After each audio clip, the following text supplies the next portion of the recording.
علیہ السلام تشریف لائے تو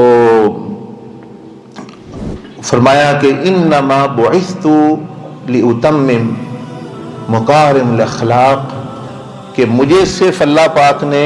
اس لیے بھیجا ہے کہ میں آج تک جتنے بھی لوگ آئے، انبیاء علیہ السلام تو کامل لوگ ہوتے، دوسرے کہ اخلاق ابھی نامکمل تھے، مجھے اللہ پاک نے اس لیے بھیجا کہ میں ان کو کمال تک پہنچا، کہ جہاں وہ پہلے نہیں پہنچے۔ اخلاق بھی گویا نبی علیہ السلام کے محتاج ہیں کمال تک پہنچنے کے لیے۔ اور اللہ پاک نے فرمایا انک لعلی خلق عظیم، کہ آپ انتہائی بلند اخلاق خلق عظیم پر فائز ہیں، یعنی اخلاق بھی جو ہے وہ حضور علیہ السلام سے دیکھ کر اپنے کو درست کرتے ہیں، نہ کہ نبی علیہ السلام اخلاق لیتے ہیں کسی سے،